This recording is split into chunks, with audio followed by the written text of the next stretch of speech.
Now, you don't get killed in that scene, do you? Or you can't talk Did you about actually see the car hit me? Well, yes. Okay, well, you're flying in the air when we go off. Yeah, I think I pretty much die Well, after a car accident like that. I wasn't sure because I figured it's so spoofy. The movie is meant to be a spoof on all kinds of yes, of the things, Sixth right? Sense, The Matrix, Scream, Halloween. The movie, I just saw it, and it's hilarious. You laugh the whole way through. Yeah. It's so good. Yeah, it's a big one. It's a good one for you. Yeah. You know something? Do you ever have sort of like image issues with the whole sexy thing? Have you ever had people in your life say, Carmen, don't work that, work something else? Yes. I had a team of people that worked for me that, you know, and I could see their point, and they were like, you need to tone it down, and don't say this, and don't wear that. But then I felt really closed in, and I didn't feel like I was being myself. And I realized that the fans, they love people that are real, and that's what they want. And so I just said, you know what, I'm gonna be myself, and I'm gonna be happy, and wear whatever the hell I wanna wear, and do what I wanna do, and fall in love with whoever I want to fall in love with.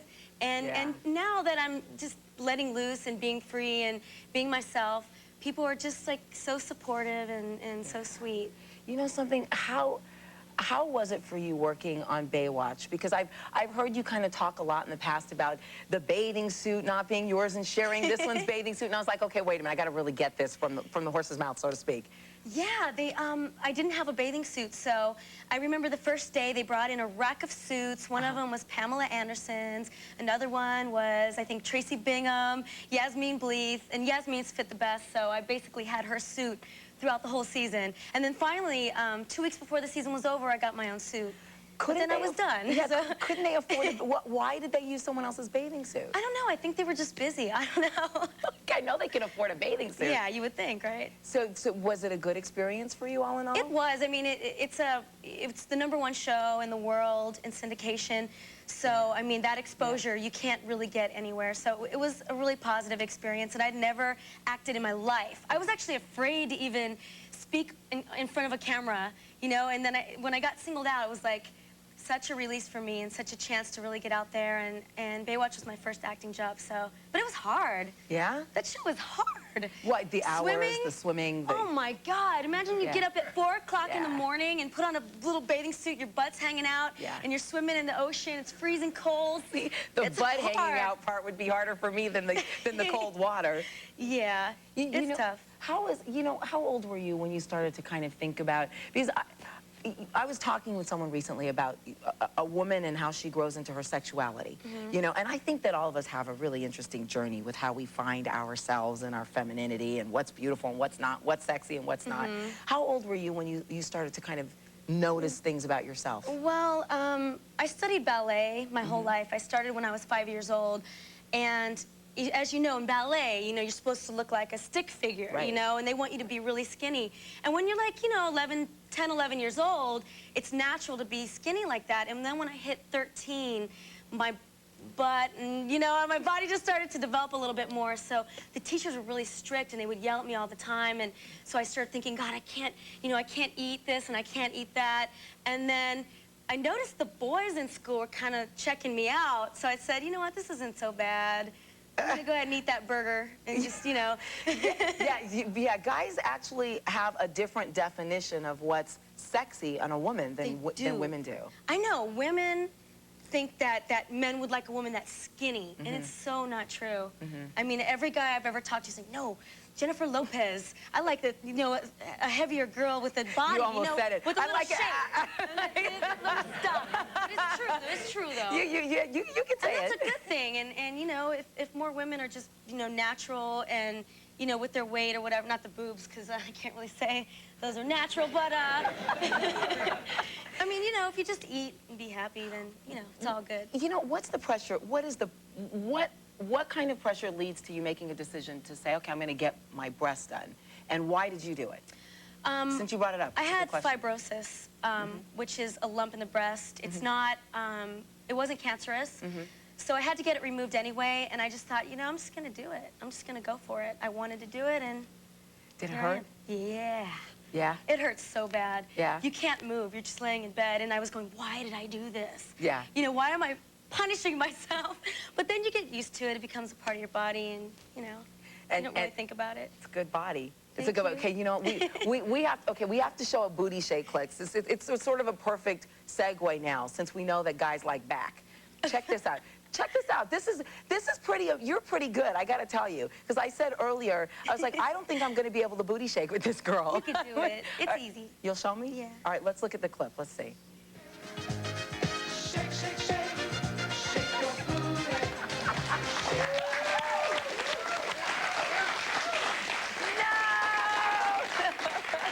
But see, you have a dance background, which gives you some more limber. You have a lot of movement that you can work there. You don't have to be too limber for that. No? All you have to do is like bend your knees a little and just shake.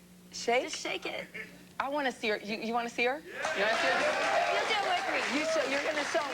Yeah.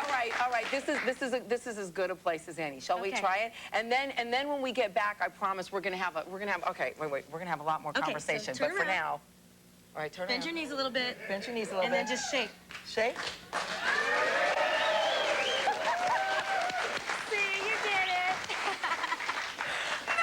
You're kidding me. So That's funny. it? So it's all in the knees? Yeah. It's all in the knees and the hips. It's a fun little dance you can do. Okay, all right. I'm not going to let you get off that easy. Carmen has a lot to say, but while we take a commercial break, I'm going to master the booty shake. We'll be right back. We'll talk about her life with Dennis, and whatever else it is that she wants to talk about. Don't go away.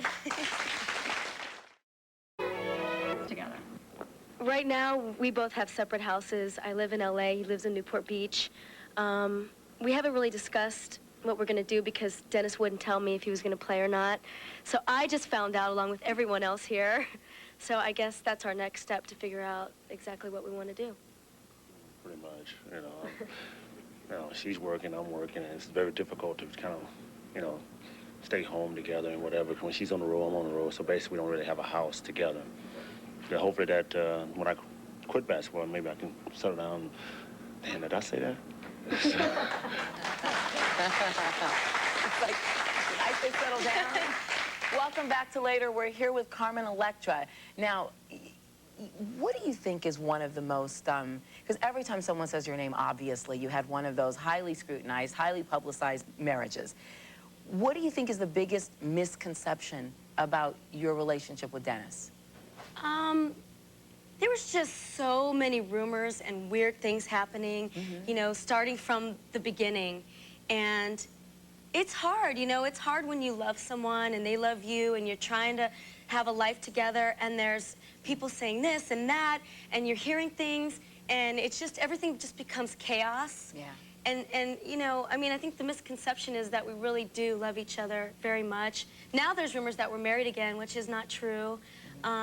But we're friends and we hang out. I went to his birthday party in Vegas. We had a great time and we're happier this way. It's much better. There's no pressure. And then the rumors have gone down a lot and it's just more peaceful. I don't think a lot of people know that your marriage to him came at a really interesting time in your life. Yeah. And I was actually fairly shocked. Would you like? Yeah, my mom died from a brain tumor. And it was one of the hardest things I've ever had to deal with in my life. She was my best friend. She, took me to my dance classes. She was like everything to me. And to lose her, I had so much pain and I didn't want to face the pain and the loss of her. So I built up this wall, as if it never really happened. Yeah. And I kept myself surrounded with people. And Dennis was in my life at the time and he was really there for me. And, he's so crazy. He just really kept my mind off of it. And, we had fun and we did a lot of things together. And I think that's where the connection comes in through my mother.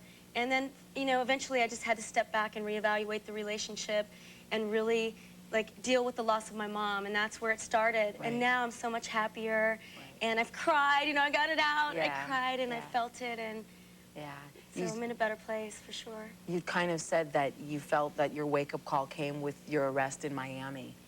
What happened in that moment? What happened?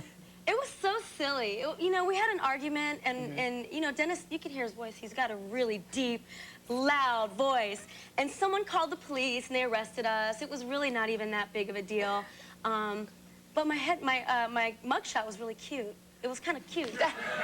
I got calls from, my friends and my manager, and they were like, damn, you should use that as a headshot. That's the best picture you've ever taken. So it was like, you know, find a little comedy in it and just move on. Yeah, you have to. Yeah. You have to. How is he doing now? You guys are still friends?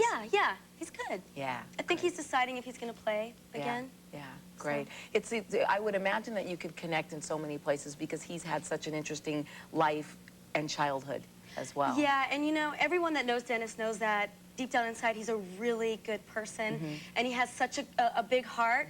He's like a little baby. Like, I almost feel like I'm his mama, you know, and I'm sitting there going, oh no, what did he do again? You know, I like worry about him, you know, and but he is. He's like a little boy. And he helped me out. He's a cutie. He helped me out once. He's bad sometimes too, though.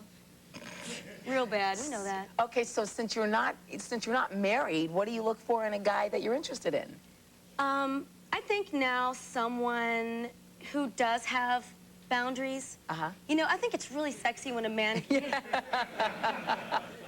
think it's really sexy when someone can say no. That is so sexy. Yeah. You know, someone that could teach me something. You know. Yeah. Inspire me to be creative. Is there anybody in particular you're dating? You know, rumor has it yet. that Fred from Limp Bizkit is going out with you. Really? Yes. Where'd you hear that? Yeah, just a little birdie. Actually, we dated last summer for a little while, and I just saw him last night. I went to the Weenie Roast, the K-Rock Weenie Roast, and they performed. All right, well, we're going to be right back with Carmen and the later list. You don't want to miss this. Come on back. You never know about this job, baby. That's what makes it so cool about it. I meant, what happens with us? Us? Oh, well, it's like that old Bogart movie, right? We always have romance. I thought maybe I'd go with you to America. Welcome back to Later. All right, it's time for the Later list with Carmen Electra. Are you ready? Okay. Now, have you been briefed on this? This is really easy. I'll toss some questions out to you and kind of free association. You'll pop back whatever hits you in your head. Okay. What turns you on most about men? I like tattoos. I like those bad boys. I mean, but like I said earlier, I think I want to go for someone that does have boundaries. Yeah, it's so funny because a guy friend of mine the other night said to me, why do women always pick the wrong guy? It's like the bad guy. Well, you know, and I think it's that challenge. You know, because the nice guy you know is there. Yeah. You know what I mean? And the bad boy is the one that makes you think a little bit. That's not quite there. So you want to tame I think it's him. that little challenge. Yeah. Yeah. All right. Where were you the first time you had sex? In a car in Cincinnati, Ohio. Define your sexuality in one word. Fire. What's the one thing that you can't live without? Let's see. Food. I love to eat. I love food. How do you stay so thin? You work out? I work out a lot. I take Tybo, and I work out at the gym. And I hired a nutritionist because I'm from Ohio, so I am meat and potatoes, pizza, you know, Chinese food. I love junk food, so I had to watch. But I have my junk days. Balance it out a little bit. You have to. You have to. You have to have your junk days, or else life becomes really too disciplined. Okay, what's the one thing that you're embarrassed to admit that you're afraid of? Probably. Dying. Yeah. Afraid of death. Why? But now that my mom's passed on, I feel a little bit better about it because I feel like I'll be with her. You lost a sister also. And my sister, too. Died 1 week before my mother. I know. Okay. It's hard. You're very beautiful for someone who could have been a basket case. Thank Yeah. you. Yeah. Thank Jeez you. Louise. Okay. Jeez Louise. What's the one thing that you love to do but you never have the time to do? Good question. I love to go out. I love dancing. I'm the girl that will get up on a table at a nightclub and dance. So when I'm working a lot, I'm really disciplined and I won't go out because I don't want to be tired. And lately I've been working a lot, so I like to try and fit it in. You gotta have fun. You have to. What's the one thing that's illegal that you wish wasn't? Let's see. Why is everyone laughing? Probably because everyone in that chair always says the same thing. There's just so many things running through my head. Probably sex outdoors, you know? Because you can get arrested for that. You can get arrested for that? Yes, you can. That. Okay. What did your school teachers think that you would be when you grew up? Oh, my God. Who knows? You know, I was so bad. I was a bad girl. I was. I used to take people's lunch money, and I was a bully. You were a I used bully? to beat up girls, yeah. I know. You Well, were... I had older brothers, and so I would just, whatever they would do to me, I would do to the kids in school. And I come from a family of black belts in karate, so my mom used to teach me all the moves. So I just kicked everybody's ass. So they probably thought I'd be like, I don't know, maybe a fighter. Maybe I'd be like, you know, a boxer or something. You know? Oh my God. Female boxer. I can't. Do you remember the first girl you ever beat up? And why? Well, I never beat anybody up like, you know, like I never really hurt anybody. But I was always in control, yeah. I could bully them around and be in control, so yeah. A little feisty one, isn't she? Okay, what was the most defining moment in your life? I think I know the answer to this one. I mean, I would say the moment, I mean, there's actually two. The first would be when I got that opportunity with MTV. That really changed my life because I was really shy and a little bit afraid, and I really just had to get over it and step in there and take on a big responsibility, and I learned a lot, and it just snowballed after that. But probably, you know, the loss of my mom, it taught me a lot. It really did, and it taught me that life is short, and you just have to live your life and be happy and do whatever it is that makes you happy. You know, my mom suffered a lot, and for what? Yeah. You know? All right, and in closing, who's your hero? My mom. Your mom. It has to be my mom. All right. Yeah. All right. Okay. Don't go away. We'll be right back. Yeah. Welcome back. I want to thank my guest tonight, Carmen Electra. She's got a great booty shake. Yes. All right, her movie is called Scary Movie, and it opens everywhere Friday, July 7th, so go check it out. I'm Cynthia Garrett. As always, I'll catch you later.